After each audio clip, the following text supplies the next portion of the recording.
কুড়ানো মেয়ে। গল্পকার প্রভাত কুমার মুখোপাধ্যায়। পাঠ করছি চুমকি সরকার। অপরাহ্নকাল। শ্রাবণ মাসের ভরা গঙ্গা মতিগঞ্জের হাটের অশ্বত্থমূল লেহন করিয়া বহিতেছে। একখানি জীর্ণ কলেবর ভাউলে আসিয়া ঘাটে লাগিল। একটি শীর্ণকায় বৃদ্ধ ব্রাহ্মণ সাবধানে সন্তর্পণে তীরে অবতরণ করিলেন। মাঝি তাহার ব্যাগটি, ছাতাটি, লাঠিখানা নামাইয়া দিল। তিনি সেইগুলি হাতে লইয়া দাঁড়ি মাঝির খোরাকির জন্য একটি সিকি বাহির করিয়া দিলেন। মাঝি সিকিটি হাতে করিয়া বলিল, কর্তা, আমরা 5টি প্রাণী, 4 আনায় কি করে পেট ভরবে? সে কি রে, 4 আনা কি অল্প হলো? হুজুর, 4 সের চাউল কিনতেই তো 4 আনা যাবে। হাঁড়ি আছে, কাঠ আছে, নুন তেল আছে। নে নে নে, আর 2 গন্ডা পয়সা নে বলিয়া বৃদ্ধ অত্যন্ত সাবধানে 2-3 বার গনিয়া 8টি পয়সা মাঝির হাতে দিলেন। তবু মাঝি সন্তুষ্ট হইলেন না। বলিল, মশাই, 5-5টা পেট, সমস্ত দিন হাড় ভাঙা মেহনতের পর না হয় 8 গন্ডাই পুরোপুরি দিন। উভয় পক্ষে কিয়ৎক্ষণ কথা কাটাকাটির পর বৃদ্ধ আর 4টা পয়সা ফেলিয়া দিলেন। তাহার পর চারিদিকে চাহিয়া মৃদুস্বরে মাঝিকে বলিলেন, যদি কেউ জিজ্ঞাসা করে তোমরা কি করতে এসেছ, বলিস আমাদের ঠাকুরমশাই একটা বিয়ের সম্বন্ধ করতে এসেছেন। তাহার পর বৃদ্ধ ধীরে ধীরে রাস্তায় উঠিলেন। ধীরে ধীরে পথ অতিক্রম করিয়া গন্তব্যস্থান অভিমুখে চলিলেন। দোকানি পশারিরা এই নতুন লোকটির পানে মুহূর্তের জন্য কৌতূহলপূর্ণ দৃষ্টি নিক্ষেপ করিয়া আবার স্ব কার্যে মন দিল। বৃদ্ধের নাম সীতানাথ মুখোপাধ্যায়, নিবাস নবগ্রাম। সকালবেলায় লিখিতে বসিয়াছি, অদৃষ্টে কি আছে বলিতে পারি না। নবগ্রামে কেহ আহারের পূর্বে এই বৃদ্ধের নামোচ্চারণও করে না। তাহার কৃপণতা খ্যাতি বহুদূর ব্যাপ্ত। মতিগঞ্জে তাহার বেহাই বাড়ি। 5 বৎসর পূর্বে এই গ্রামের শ্রীযুক্ত ঋষিকেশ বন্দ্যোপাধ্যায়ের কন্যার সহিত তাহার কনিষ্ঠ পুত্র শ্রীমান অন্নদাচরণের বিবাহ হইয়াছিল। বৎসরখানেক হইবে তাহার বধূমাতার সন্তান সম্ভাবনা বশত পিতৃগৃহে আনীত হইয়াছিলেন। আজ 5-6 মাস হইল একটি কচি মেয়ে রাখিয়া বধূটি ইহলোক ত্যাগ করিয়া গিয়াছেন। একদা উৎসব বেশ পরিধান করিয়া বাদ্যভাণ্ডের সহিত সীতানাথ এই পথে পালকি করিয়া বর লইয়া গিয়াছিলেন। আজ সেই সমস্ত অতীত কথা স্মরণ হইতে লাগিল। মনটা বিশেষ ভালো নহে, একটু যেন বিষণ্ণ হইল। বৈবাহিকের বাটি পৌঁছিতে অধিকক্ষণ লাগিল না। বৈঠকখানা খোলা ছিল। সীতানাথ সেইখানে গিয়া উপবেশন করিলেন। সেই কক্ষের ভিত্তিগাত্রে বসুধারার সপ্তরেখা আজিও বিদ্যমান। মনে হইল পুত্রের বিবাহান্তে এই কক্ষে কুসুণ্ডিকা সম্পন্ন হইয়াছিল।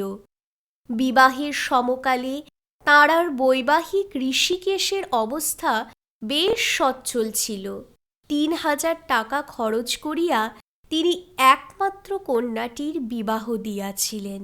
ঋষিকেশ চালানের ব্যবসা করেন। 5 বৎসর কাল উপর্যুপরি লোকসান দিয়া তিনি এখন শুধু নিঃস্ব নহেন, ঋণে জড়িত হইয়া পড়িয়াছেন। বসুধারার চিহ্নগুলি যে রহিয়া গিয়াছে, 5 বৎসরের মধ্যে সে কক্ষভিত্তিতে যে একটি বারও চুন পড়ে নাই, সামান্য হইলেও তাহাও এই অসচ্ছলতার একটা নিদর্শন। এক ছোঁড়া চাকর বাহিরে বাগানের বেড়া বাঁধিতে বাঁধিতে সীতানাথের প্রতি আর চোখে চাহিতেছিল। বোধহয় ভাবিতেছিল বুড়া নিশ্চয়ই তামাক চাহিবে, এবং তামাক সাজিতে গিয়া নিশ্চয়ই সেও 2 টান টানিয়া লইবে। বেচারি নতুন তামাক খাইতে শিখিয়াছিল। ধূম পিপাসাটা তখন তাহার অত্যন্ত বলবতী। কিন্তু সীতানাথের দৃষ্টি তাহার উপর পতিত হইবা মাত্র তিনি বলিলেন, ওহে, বাবুকে একবার খবর দাও, নগাঁয়ের সীতানাথ মুখুজ্জে এসেছেন। আশাহত বালক এ অনুরোধে বাক্যমাত্র ব্যয় না করিয়া নীরবে আগন্তুকের প্রতি একবার চাহিল, গভীরভাবে কাস্তেখানি বেড়ার গায়ে ঝুলাইল, দড়ির তালটা ধীরে ধীরে গুটাইয়া ভালো জায়গায় রাখিল। তাহার পর অপ্রসন্ন মুখে মন্থর পদে অন্তঃপুরে প্রবেশ করিল। অনতিবিলম্বে ঋষিকেশ আধময়লা ধুতি পরিয়া একটি মোটা চাদর গায়ে দিয়া বাহির হইয়া আসিলেন। সীতানাথ দেখিলেন বৈবাহিকের সেই স্থূল বপু নাই, অঙ্গে সে লাবণ্য নাই, চক্ষু কোটরগত। দুইজনে নমস্কারের আদান প্রদান হইল, কোলাকুলি হইল, কুশল প্রশ্নাদি জিজ্ঞাসা হইল। ঋষিকেশের চক্ষু ছলছল, গোটা কত বড় বড় জলবিন্দু গণ্ড বহিয়া তাহার গাত্র বস্ত্রে পতিত হইল। ভৃত্য আসিয়া তামাক দিয়া গেল। দুইজনে অনেকক্ষণ ধরিয়া পর্যায়ক্রমে ধূমপান করিলেন, কাহারও মুখে কথাটি নাই। অবশেষে সীতানাথ বলিলেন, ভাই, যাহা হইবার তাহা তো হইয়াছে, সে তো আর ফিরিবে না। বৃথা আক্ষেপ করিয়া কি হইবে বলো? মেয়েটিকে একবার আনো দেখি। ঋষিকেশ উঠিয়া গেলেন। কিয়ৎক্ষণ পরে বাহির হইয়া আসিলেন, পশ্চাতে ঝি। তাহার কোলে ফরাসি ছিটের দোলাই জড়ানো, মাতৃস্তন বঞ্চিত জীর্ণকায় শিশুকন্যা। সে হাসিতেছে না, কাঁদিতেছে না, নিতান্তই নির্লিপ্তের মতো একদিক পানে চাহিয়া আছে। তাহার পিতামহ তাহার মুখ দেখিবার জন্য নগদ একটি আধুলি বাহির করিয়াছিলেন। কি ভাবিয়া আবার আধুলিটি রাখিয়া একটি টাকা বাহির করিলেন। মুখুজ্জে মহাশয় ইহজীবনে এরূপ বদান্যতা ও ত্যাগ স্বীকারের পরিচয় আর কখনো দেন নাই। এবার একটু বিশেষ কারণ ছিল। টাকাটা দিয়া নাতনির মুখ দেখিলেন। ঝি টাকাটি হাতে লইয়া অসন্তুষ্টের মতো অন্যদিকে মুখ ফিরাইল। বলা বাহুল্য, মেয়ের আদর এখন শহর ছাড়িয়া পল্লীগ্রামেও প্রবেশ করিয়াছে। কলেজের নব্যবাবু শ্বশুরালয় গিয়া গিনি দিয়া প্রথমা কন্যার মুখ দেখিলে পাড়ার লোক সেটাকে বাড়াবাড়ি বলিয়া আর হাস্য করে না। সুতরাং টাকাটি ঝির মনে ধরিবে কেন? সে ভাবিল, মর মিনসে, এত কষ্টের প্রথম মেয়েটি, আহা, তাতে আবার মা মরা, একটু সোনা জুটল না মুখ দেখতে। ক্রমে অন্ধকার হইল। মুখোপাধ্যায় হস্তপদাদি প্রক্ষালন করিয়া সন্ধ্যা বন্দনার জন্য বাটির ভিতর প্রবেশ করিলেন। পূজার আসনে বসিবা মাত্র শুনিতে পাইলেন তাহার বেহাইন, ওগো মা আমার, কোথায় গেলি গো বলিয়া উচ্চস্বরে ক্রন্দন আরম্ভ করিয়াছেন। মাতৃহৃদয়ে সেই উচ্ছ্বসিত শোকার্ত রবে সন্ধ্যাদেবী যেন শিহরিয়া উঠিলেন। ঋষিকেশের চক্ষু হইতেও ঝরঝর করিয়া জল পড়িতে লাগিল। সীতানাথ মূঢ়ের মতো পূজার আসনে বসিয়া রহিলেন। মধ্যে মধ্যে কেবল মাথা নাড়িয়া বলিতে লাগিলেন, হা নারায়ণ, কি করিলে! কান্না থামিলে সীতানাথ সন্ধ্যাহ্নিক শেষ করিলেন। তাহার পর জলযোগে বসিলেন, কিন্তু তাহার মনের ভেতরটা কে যেন টিপিয়া ধরিয়া থাকিল। যে কাজের জন্য এতখানি গঙ্গাপথ অতিক্রম করিয়া আসিয়াছেন, তাহার সম্বন্ধে তো এখন পর্যন্ত একটি কথাও বলা হইল না। বৈকাল হইতে কতবার বলি বলি করিয়া আর বলিতে পারেন নাই। শেষকালে স্থির করিলেন, দূর হোক গে, কাল সকালেই বলবো, রাত্রিটে কোনো মতে কাটিয়ে দিই। আহারান্তে বৈঠকখানাতেই তাহার শয্যা প্রস্তুত হইল। ঋষিকেশ রাত্রির মতো বিদায় গ্রহণ করিলেন। পূর্বকথিত ভৃত্য বালক সেই ঘরেই একপাশে কম্বল পাতিয়া শুইল। দুশ্চিন্তায় সমস্ত রাত্রি ব্রাহ্মণের নিদ্রা হইল না। যে কাজের জন্য আসিয়াছেন তাহা সফল হইবে কি হইবে না, এই ভাবিয়া ভাবিয়াই রাত্রি কাটিল। তামাক সাজিতে সাজিতে চাকর ছোঁড়ার প্রাণান্ত হইল। রাত্রি ৩টার সময় যখন সীতানাথ তামাক সাজিবার জন্য আবার তাহাকে জাগাইলেন, তখন সে বলিল, তামুক আর নেই ঠাকুর, সব ফুরিয়ে গিয়েছে। বেগতিক দেখিয়া শেষবারে তামাক সাজিবার সময় সে বাকি তামাকটুকু জানালা গলাইয়া বাহিরে ফেলিয়া দিয়াছিল। সকাল হইলে দুর্গা দুর্গা বলিয়া সীতানাথ গাত্রোত্থান করিলেন। বৈবাহিকের সঙ্গে সাক্ষাৎ হইল।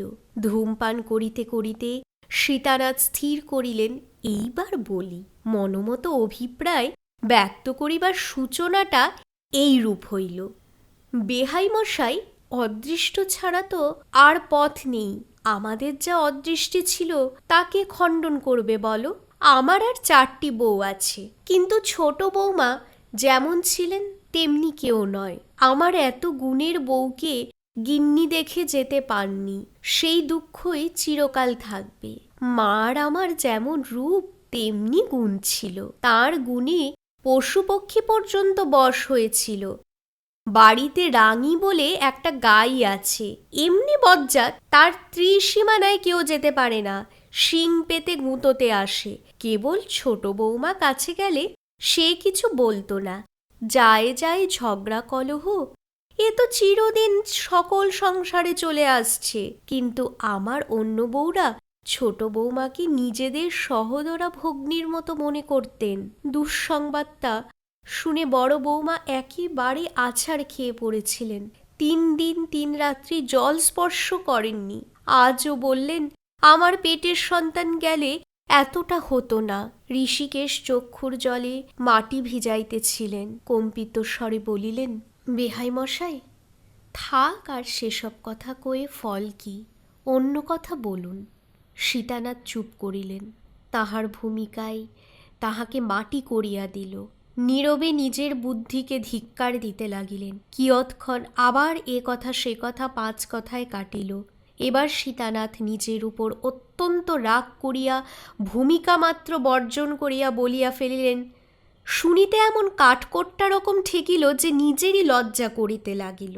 কথাটা আর কিছুই নয়, বধূমাতার অলঙ্কারগুলির কথা। তাহাই বৃদ্ধ আদায় করিতে আসিয়াছে। প্রস্তাবটা শুনিয়া ঋষিকেশ অনেকক্ষণ নিস্তব্ধ হইয়া রইলেন। বৈবাহিকের আগমন সংবাদ প্রাপ্তিমাত্রই তিনি ইহা বুঝিতে পারিয়াছিলেন, আর এ তো জানা কথা।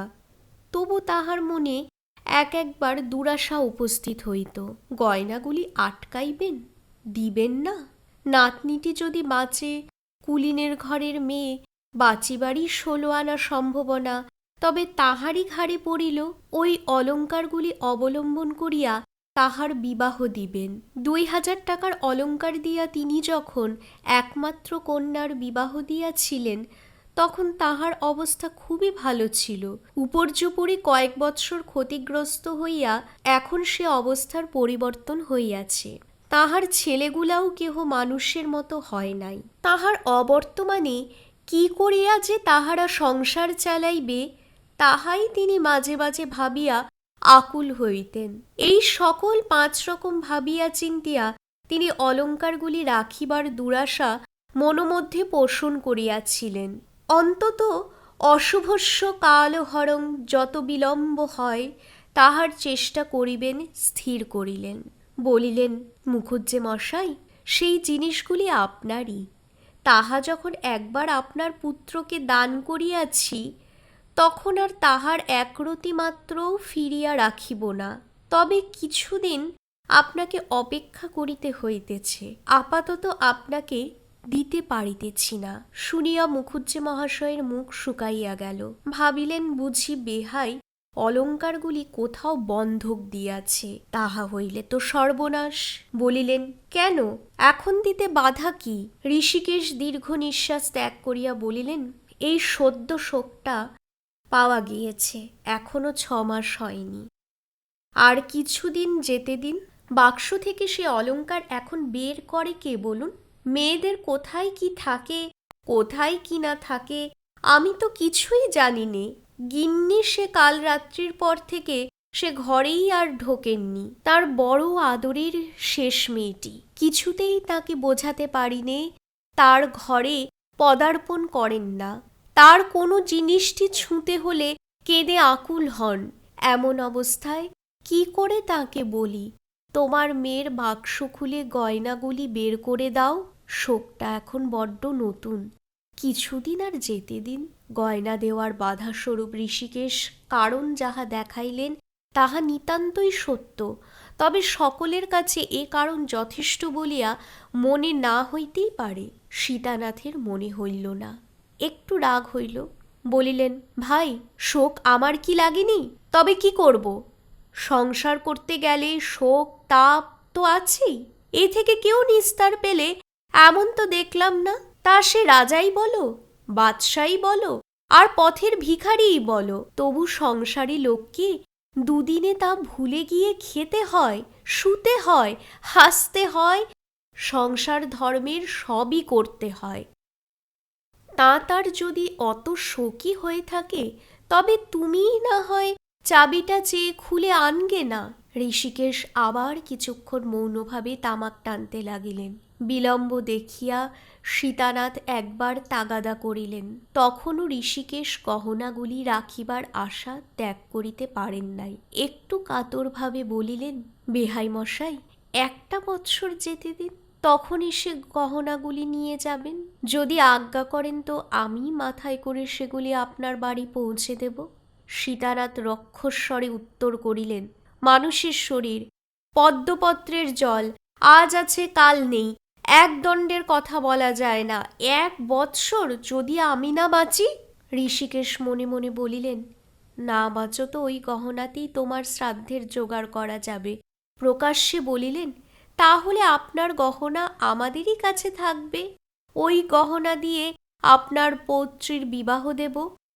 সীতানাথ শ্লেষের স্বরে বলিলেন, তুমি কি মনে করেছ আমার নাতনি চিরদিনই তোমার ঘরে থাকবে? একটু বড় হলে ওকে আমি নিয়ে যাব। বড় বৌমা মেয়েটিকে দেখবার জন্য পাগল।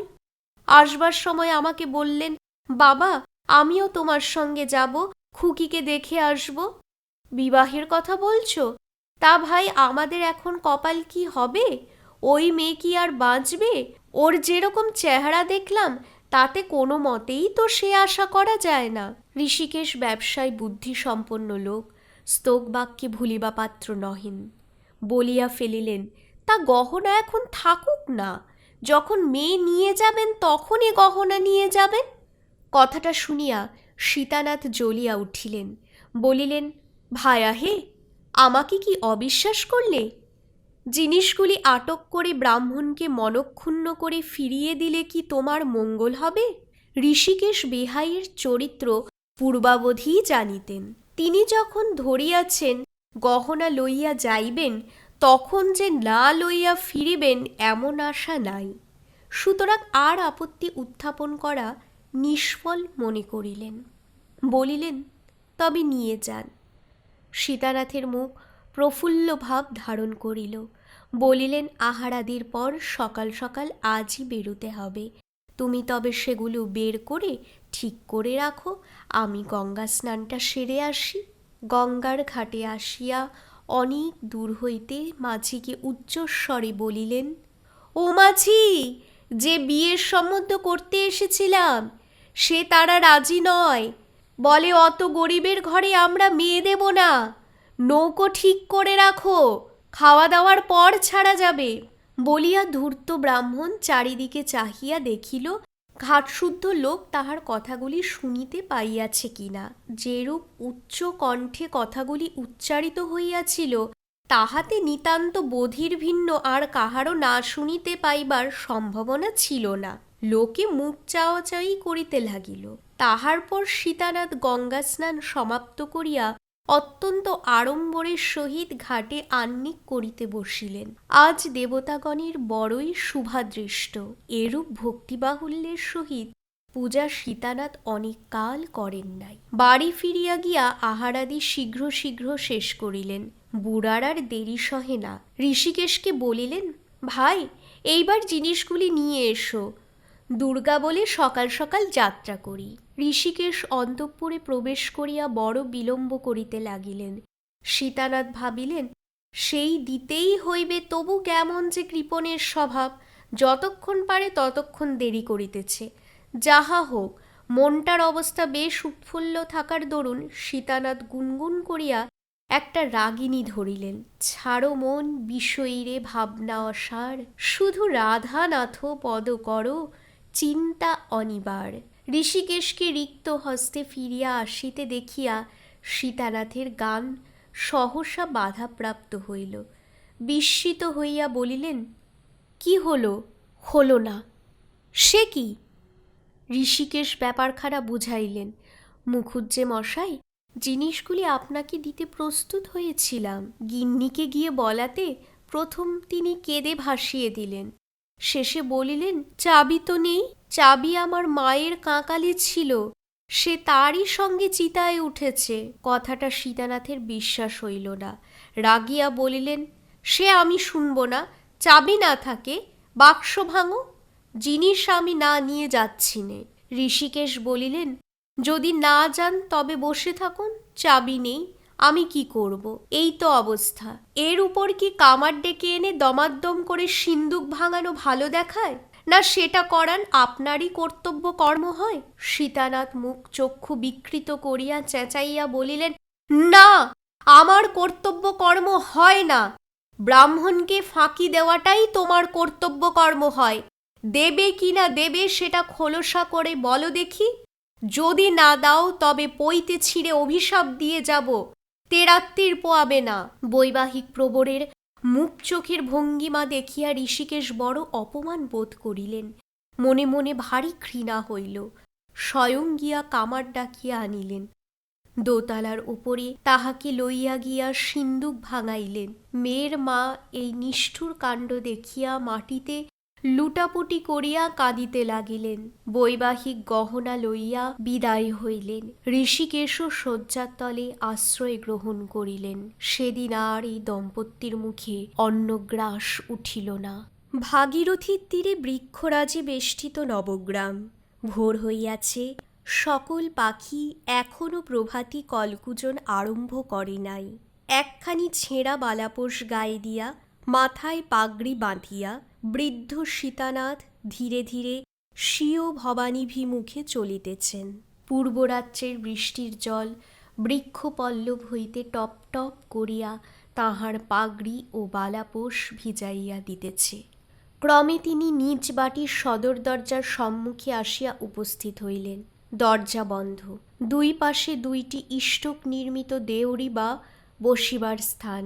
তাহা বহুকাল সংস্কারের অভাবে ক্ষতবিক্ষতাঙ্গ হইয়া পড়িয়াছে। দুই দিকে দুইটি কলিকা ফুলের গাছ এক গা করিয়া ফুলের গহনা পরিয়া দাঁড়াইয়া আছে। দ্বারে উপস্থিত হইয়া ক্ষীণ রুগ্ন কণ্ঠে সীতানাথ ডাকিলেন, নিতাই। একবার দুইবার তিনবার ডাকাডাকির পর বাড়ির ভেতর হইতে উত্তর পাওয়া গেল, যাই গো। নিতাই ছুটিয়া আসিয়া দরজা খুলিয়া দিল। প্রভুর পানে চাহিয়া সে অবাক। সপ্তাহের মধ্যে আকার প্রকার যেন একেবারে পরিবর্তিত হইয়া গিয়াছে। সে ছাতা নাই, লাঠি নাই, ব্যাগ নাই, এ বালাপোষ কোথা হইতে আসিল? ভাবিয়া নিতাই কিছুই ঠিক করিতে পারিল না। নিতাই তাঁতির ছেলে, ভৃত্য বালক, এপ্রেন্টিসই করিতেছিল। মাহিনা পায় না, প্রসাদ পায় মাত্র। সীতানাথ জিজ্ঞাসা করিলেন, কি রে নিতাই, বাড়ির সব ভালো? নিতাই বলিল, ভালো। আপনার লাঠি আর ছাতা কই? বৃদ্ধ অতি করুণভাবে নিতাইয়ের প্রতি নেত্রপাত করিলেন। নিতাই বলিল, ফেলে এসেছেন বুঝি? বৃদ্ধ কাঁদো কাঁদো হইয়া বলিলেন, হা নিতাই, সে গেছে। পাকা মাসের লাঠি গাছটির উপর নিতাইয়ের অনেক দিন হইতে লোভ পড়িয়াছিল। একদিন সুযোগ পাইলে লাঠিখানি সে চুরি করিয়া বাড়ি রাখিয়া আসিবে। অনেক দিন হইতেই ইহা তাহার মনে মনে ছিল। সেই জন্য সে কিঞ্চিত দুঃখ অনুভব করিল। মনে করিল, নিশ্চয়ই সেই মতিগঞ্জের বাড়ির কোনো ছোঁড়া চাকরের কাজ সেই লইয়াছে। লোভ সামলাইতে পারে নাই, কিন্তু ছাতাটাও লইল। সে ছাতা এমন ছেঁড়া ছিল যে তাহা মনিব তাহাকে বকশিস করিলেও নিতাই লইত কিনা সন্দেহ। যদিও বা লইত, তবে তাহার বেতের শিকগুলি খুলিয়া লইয়া ধনুকের তীর করা চলিত মাত্র। সে ছাতা আর কোনো কাজে লাগিত না। সীতানাথ একেবারে নিজের ঘরে গিয়া বসিলেন। নিতাই চকমকি ঠুকিয়া শোলায় আগুন ধরাইল, তামাক সাজিয়া কর্তার হাতে দিল। কর্তা হুঁক্কাটি কলঙ্ক ধরা পিতলের বৈঠকের উপর রাখিয়া দিলেন।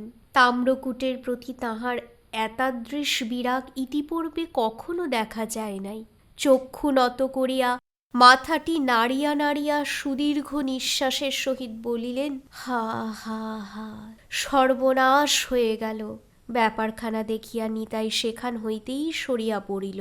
বড় বধূ ঠাকুরানী তখন উঠিয়া বারান্দা মার্জনা করিতেছিলেন। নিতাই তাহাকে কর্তার অবস্থা জানাইল। তিনি বলিলেন, বড়বাবুকে ওঠোগে যা। বড়বাবু সীতানাথের জ্যেষ্ঠ পুত্র, নাম শ্রীনিবাস। শ্রীনিবাস উঠিয়া চক্ষু মুছিতে মুছিতে পিতার ঘরে গিয়া উপস্থিত হইলেন। তাহাকে দেখিয়াই চমকিত হইয়া জিজ্ঞাসা করিলেন, এ কি, আপনার চেহারা এমন হয়ে গেছে কেন? কোনো বিপদ আপদ হয়নি তো? বৃদ্ধ লম্বিত মস্তক দুলাইয়া করুণ স্বরে বলিলেন, হা হা হা, সর্বনাশ হয়ে গেছে। কি হলো? দিলে না? দিয়েছিল রে, দিয়েছিল, সর্বনাশ হয়ে গেছে। পিতা যদি আরও কিছু বলেন এই আশায় শ্রীনিবাস তার মুখের পানে উৎসুক দৃষ্টিতে চাহিয়া রহিলেন। বৃদ্ধের মুখ হইতে হা হুতাশের অস্ফুট ধ্বনি ছাড়া আর কিছুই নির্গত হইল না। অবশেষে শ্রীনিবাস বলিলেন, তবে কি হলো? খোয়া গেল? বৃদ্ধ ঘাড় নাড়িয়া পূর্ববৎ উত্তর করিলেন, হা হা হা, সর্বনাশ হয়ে গেল। শ্রীনিবাস এইবার একটু বিরক্ত হইয়া বলিলেন, কি হলো খুলেই বলুন না। বৃদ্ধ বলিলেন, সে গেছে রে, নোকসান হয়ে গেছে। কেমন করে গেল? চুরি গেছে? না। ডাকাতে নিয়েছে? না। তবে? অনেক কষ্টে এবার বৃদ্ধ বলিলেন, চাঁদ বাড়ির ভূধর চাটুজ্জে নিয়েছে। পুত্র রাগিয়া বলিল, সে আবার কে? সে কি করে গহনার বাক্স নিলে? ছিনিয়ে নিলে? আপনি চুপচাপ চলে এলেন, পুলিশের সাহায্য নিলেন না? পুলিশে কি আমি যাইনি? পুলিশেও গিয়েছিলাম। থানার দারোগা ভূধর চাটুজ্জের ভগ্নিপতি রে, ভগ্নিপতি। ভগ্নিপতিই হোক আর বাবাই হোক, একটেলা দিলে ডায়েরিতে তাকে লিখে নিতেই হবে, অনুসন্ধান করতেই হবে। লিখে নেবে কি, উল্টো সে আমায় মিথ্যে নালিশের দায়ে জেলে দেবার ভয় দেখালে। কলিকাতায় যে মেসের বাসায় থাকিয়া শ্রীনিবাস লেখাপড়া করিতেন, সে বাসায় অধ্যয়নকারী একটি ছাত্র ছিল। তাহার মুখে শ্রীনিবাস মাঝে মাঝে আইন সম্পর্কীয় অনেক তর্ক বিতর্ক শুনিতে পাইতেন। সেই অবধি শ্রীনিবাস নিজেকে একজন আইনজ্ঞ ব্যক্তি বলিয়া স্থির করিয়া রাখিয়াছেন। নগদ ৮ আনা খরচ করিয়া একখানি মোক্তার গাইড পুস্তক ক্রয় করিয়াছেন। গ্রামের লোকের মোকদ্দমা উপস্থিত হইলে প্রায়ই শ্রীনিবাস কোনো না কোনো পক্ষের সহায়তা করিয়া পরামর্শ দান করেন। গম্ভীরভাবে পিতাকে বলিলেন, ব্যাপারটা কি হয়েছে সব আদ্যপান্ত খুলে বলুন, দেখি আমি এর কিছু প্রতিকার করতে পারি কিনা। তখন বৃদ্ধ বলিতে আরম্ভ করিলেন, তাহার সেই ১ ঘণ্টা কালব্যাপী সকরুণ বক্তৃতার ভেতর হইতে সমস্ত হা হুতাশ, অশ্রুপাত, অনাবশ্যক মন্তব্য বাদ দিয়া সারাংশটুকু মাত্র লিপিবদ্ধ করিলাম। সন্ধ্যার পূর্বে নৌকা গুণ টানিয়া আসিতেছিল। হঠাৎ গুণ ছিঁড়িয়া গিয়া নৌকা বিপরীত দিকে মহাবেগে ছুটিয়া যায়। চন্দ্রবাটির ঘাটে একখানা মাল বোঝাই প্রকাণ্ড ভরে ঠেকিয়া নৌকা ভাঙিয়া গেল। গহনার বাক্স চাদর দিয়া সীতানাথের পিঠে বাঁধা ছিল। অচেতন অবস্থায় সীতানাথকে জল হইতে তুলিয়া ভূধর চট্টোপাধ্যায় তাহাকে গৃহে লইয়া যায়। শুশ্রূষা করিয়া তাহার প্রাণ বাঁচাইয়াছে, কিন্তু গহনার বাক্স দিল না। শ্রীনিবাস ভ্রূকুঞ্চিত করিয়া জিজ্ঞাসা করিলেন, গহনার কথা সে নিজ মুখে স্বীকার করেছে? প্রথম স্বীকার করেনি। আমার যখন জ্ঞান হলো তখন জিজ্ঞাসা করলাম, আমার পিঠে যে একটা বাক্স বাঁধা ছিল সে কোথা? বললে, তা তো কই, আমরা পাইনি। তখন আমি চিৎকার করে বললাম, আমার সর্বস্ব গেল রে, ব্রহ্মহত্যে করলে রে। বলে আবার আমি অজ্ঞান হয়ে যাই। ফের জ্ঞান হলো। তখন দেখি কোথা থেকে একটা ডাক্তার নিয়ে এসেছে। ডাক্তারটি বললে, তোমার কোনো ভাবনা নেই, তোমার বাক্স আছে।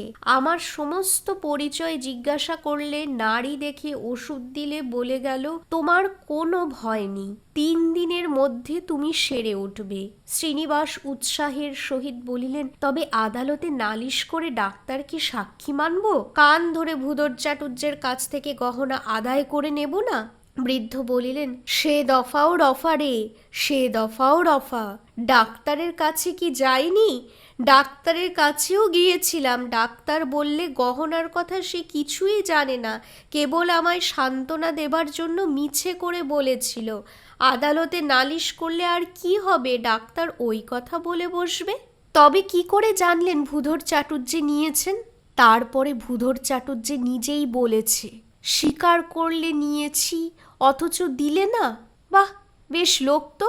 তবে আর স্বীকার করবার উদ্দেশ্যটা কি? অস্বীকার করাই তো তার পক্ষে সুবিধে ছিল। উদ্দেশ্য আছে রে, উদ্দেশ্য আছে। বলে তোমার ছোট ছেলের সঙ্গে আমার মেয়ের বিয়ে দাও, তাহলে ওই গহনাগুলি সব পাবে। আমি গরিব, আমার মেয়ের বিয়ে হয় না, তোমার গহনা তোমারই ঘরেই যাবে, পুরস্কার স্বরূপ আমাকে কন্যাদায় থেকে উদ্ধার করবে। কথাটা শুনিয়া শ্রীনিবাস বলিলেন, তবেই তো দেখছি গোলযোগ। বলিয়া অভ্যাসবশত গুম্ফ প্রান্ত দংশন করিতে প্রবৃত্ত হইলেন। সীতানাথের কনিষ্ঠ পুত্রের নাম শ্রীমান অন্নদাচরণ। তিনি এলে ফেল করা নব্য যুবক। মেজাজটা নিতান্তই সাহেবী ধরনের। প্রাতে ও সন্ধ্যায় বিস্কুট সহযোগে নিয়মিত রূপে চা পান করিয়া থাকেন। গ্রামের বালকদিকের মধ্যে বিদ্বান বলিয়া তাহার যথেষ্ট খ্যাতি আছে। চেহারাটি দিব্য, রবীন্দ্রীয় কেশদাম তাহার কমনীয় মুখ সৌন্দর্য বহুগুণ বর্ধিত করিয়াছিল। স্ত্রী বিয়োগের পর তিনি বিস্তর কবিত্ব প্রকাশ করিয়া ভগ্ন হৃদয়ের মহাশোকাশ্রু নামধেয় একখানি চটি কবিতা পুস্তক প্রণয়ন ও প্রকাশ করিয়াছেন। যতবার বিবাহের প্রস্তাব আসিয়াছে অবজ্ঞা ভরে প্রত্যাখ্যান করিয়াছেন। বন্ধু সমাজে পত্নী বৎসল বলিয়া তাহার সম্মানের আর সীমা নাই। তাহাকে এ বিবাহে রাজি করা যাইবে এমন কোনো আশা ছিল না। তাই শ্রীনিবাস বলিয়াছিলেন, তবেই তো দেখছি গোলযোগ। বৃদ্ধ বলিলেন, দেখো চেষ্টা করে। বলে কয়ে দেখো, নইলে বুড়ো বয়সে অতগুলি টাকার গহনার শোক আমি সহ্য করতে পারবো না, আমি মারা যাব। ওকে বলো বিবাহ না করলে পিতৃহত্যার পাপ ওকে লাগবে। অন্নদার 4টি দাদা অন্নদাকে পাকড়াও করিয়া আনিয়া তাহাকে ঘিরিয়া বসিলেন। সমস্ত দিন ধরিয়া কত রকমে তাহাকে বুঝাইলেন, কত মিনতি করিলেন, তর্ক করিলেন, রাগ করিলেন, কিছুতেই অন্নদার মন টলিল না। অন্নদার অন্তরঙ্গ বন্ধু বান্ধবগণকে খোসামত করিয়া তাহাদের দ্বারায় অনুরোধ চলিতে লাগিল। পূর্ণবার দ্বার গ্রহণের বিরুদ্ধে অন্নদা যত প্রকার যুক্তির অবতারণা করিল, তাহার বন্ধুরা সেগুলি যখন যেরূপ সুবিধা হইল সুতর্ক বা বিতর্কের সাহায্যে একে একে খণ্ডন করিল। কাজের কথা ছাড়িয়া যখন ভাবের কথা আসিয়া পড়িল, তখন তাহার বিজয়ের মতো অবজ্ঞা হাস্য করিয়া চতুর্দিক হইতে শোকবিহ্বল মৃত পত্নীকের দ্বিতীয় দ্বার গ্রহণের অজস্র উদাহরণ আনিয়া স্তূপীকৃত করিল। দেখো, অমুক স্ত্রী বিয়োগের পর সন্ন্যাসী হইয়া গৃহত্যাগ করিয়া গেল। বনে জঙ্গলে পাহাড়ে পাহাড়ে লোটা কম্বল কাঁধে করিয়া ঘুরিয়া বেড়াইল, কিন্তু 1 বৎসর যাইতে না যাইতে ফিরিয়া আসিয়া নিজে মেয়ে দেখিয়া বিবাহ করিল। দেখো, অমুক স্ত্রী বিয়োগের পর একজন যশস্বী কবি হইয়া পড়িল।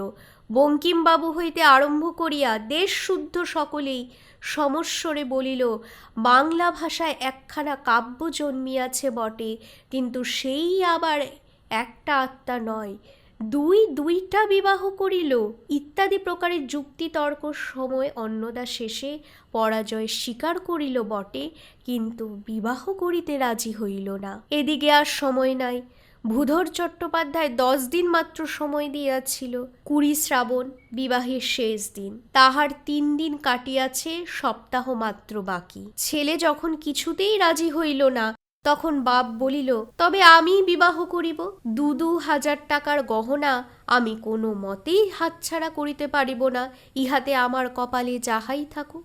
এই সংবাদ গ্রামে রাষ্ট্র হইবা মাত্র একটা মহা হাসি টিটকারি পড়িয়া গেল।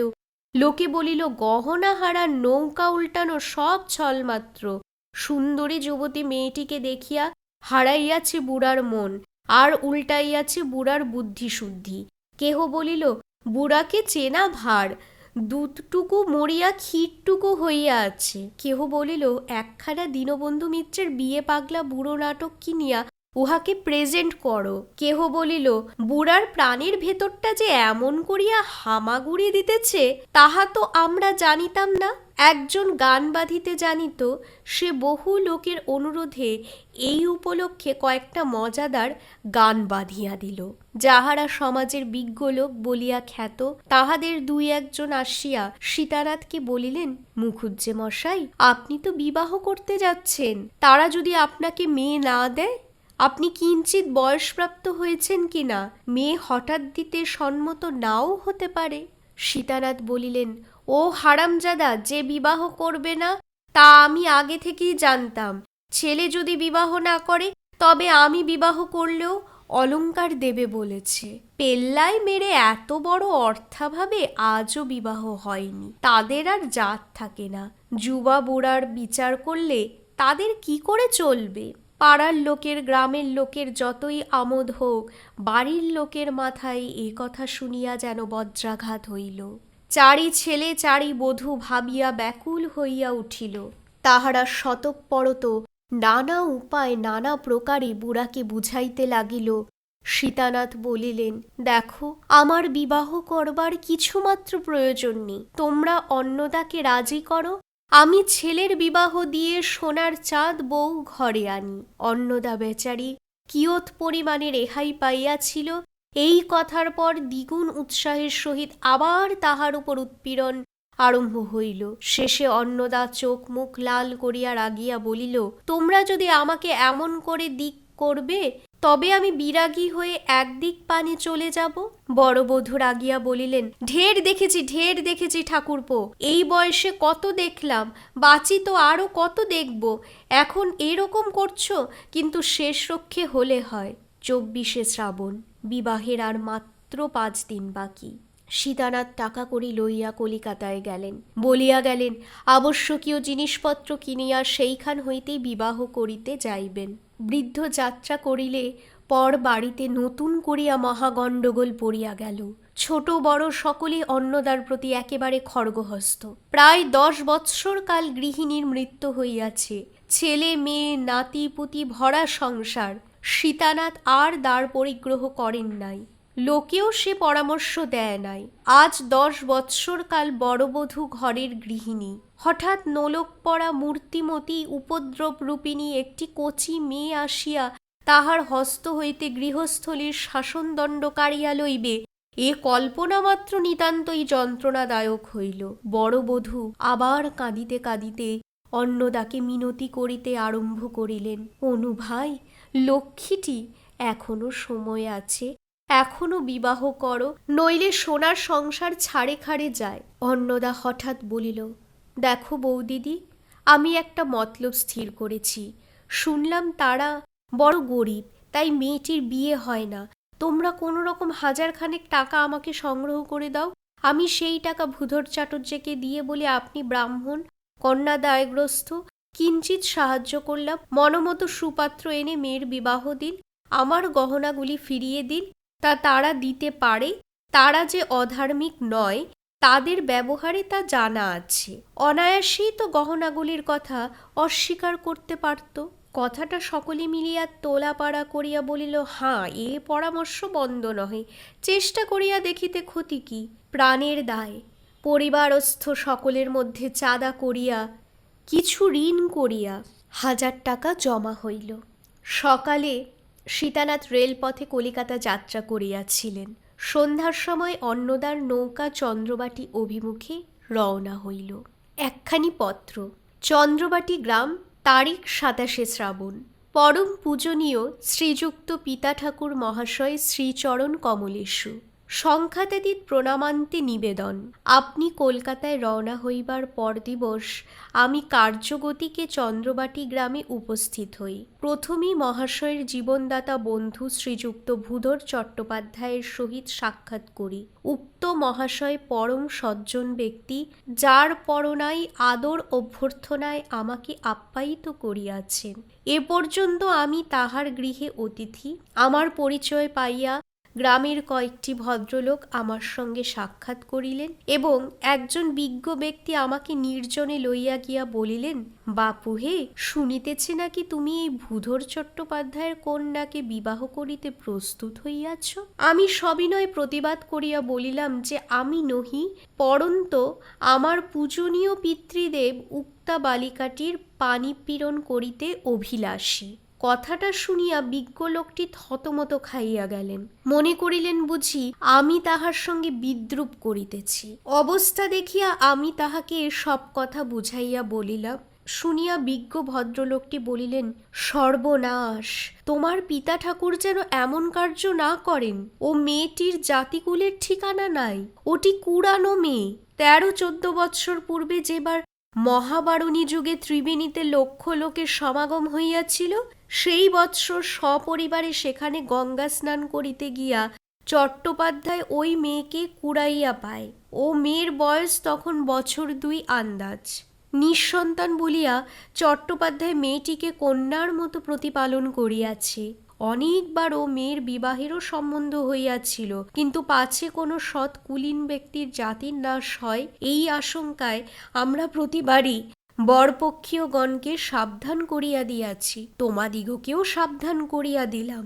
মহাবারণী যোগের সময় ত্রিবেণীর ঘাটে মেয়েটিকে কুড়াইয়া পাওয়া গিয়াছে শুনিয়া আমার মনে একটা সন্দেহ উপস্থিত হইয়াছিল। মেয়েটিকে একবার দেখিবার নিতান্ত ইচ্ছা হইল। চট্টোপাধ্যায় মহাশয়কে বলিলাম, আমার পিতা ঠাকুর যখন আপনার কন্যার পানি গ্রহণার্থী হইয়াছেন, তখন মেয়েটিকে একবার দেখা আমার সর্বতোভাবে কর্তব্য। চট্টোপাধ্যায় কন্যাকে যথাসাধ্য বসন ভূষণে সাজাইয়া আমার সম্মুখীন করেন। মেয়েটিকে দেখিয়া আমি অত্যন্ত বিস্মিত হই। মুখখানি অবিকল আমাদের ছোট বধূর মতো। চট্টোপাধ্যায় মহাশয়কে জিজ্ঞাসা করিলাম, মেয়েটির কোনো স্থায়ী রকমের ব্যাধি আছে কিনা। তিনি প্রথমত কিছুতেই কিছু স্বীকার করেন না। অনেক জেরা করিয়া বাহির করিলাম যে মাঝে মাঝে মেয়ের বুকে অম্লশূলের মতো একটা বেদনা দেখা যায়। 2 দিন, কখনো বা 3 দিন বুক যায় শব্দ, তাহার পর ভালো হইয়া যায়। বৎসরে এরূপ 2-3 বার হইয়া থাকে। পূর্বে যাহা সন্দেহ করিয়াছিলাম তাহাই বিশ্বাসে পরিণত হইল। মেয়েটি আমার শালিকা। হিসাব করিয়া দেখিলাম 13 বৎসর পূর্বেই আমার শ্বশ্রু ঠাকুরানী মেয়েটিকে ত্রিবেণীর ঘাটে হারাইয়া আসেন। তখন তাহার বয়স 2 বৎসর মাত্র। সপ্তাহ ধরিয়া ত্রিবেণীর চতুর্দিকে অনেক নিষ্ফল অনুসন্ধান হয়। মেয়েটির গায়ে অনেক সোনার গহনা ছিল। এই নিমিত্ত সকলে সিদ্ধান্ত করেন যে গহনার লোভে কেহ তাহাকে হত্যা করিয়া থাকিবে। এই সমস্ত ইতিহাস আপনি অবশ্যই জ্ঞাত আছেন। অম্লশূলের ব্যারামটা উহাও একটা প্রধান কথা।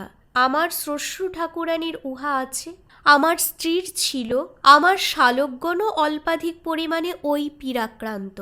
যাহা হোক, আমি এই তথ্য আবিষ্কার করিয়াই শ্বশুর মহাশয়কে তার যোগে সংবাদ প্রেরণ করি। অদ্য প্রভাতে তিনি আমার শাশুড়ি ঠাকুরানীকে সমবিভারে লইয়া এখানে উপস্থিত হইয়াছেন। মেয়েটি যে তাহারই সে বিষয়ে শ্বশ্রুদেবীর সংশয় মাত্র নাই।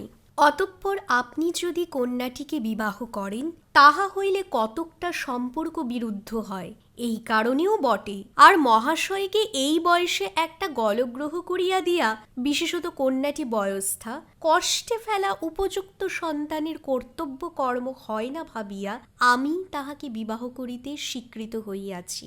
অতএব আপনি প্রয়োজনীয় দ্রব্যাদি লইয়া সত্বর আগমন করিবেন।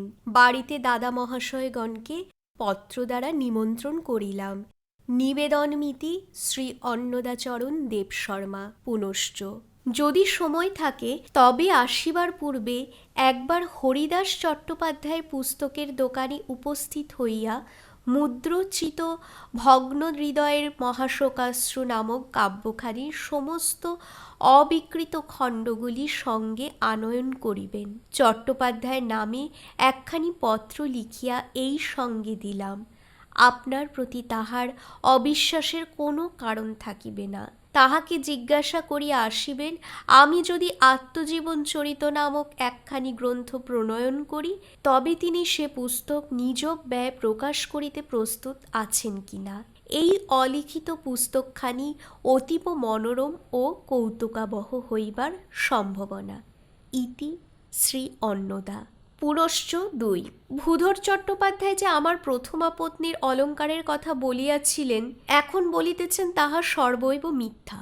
পাছে মহাশয় সেগুলির অপ্রাপ্তিতে নিরাশা দুঃখ অনুভব করেন, তাহা এখন অবধি বলিয়া রাখিলাম।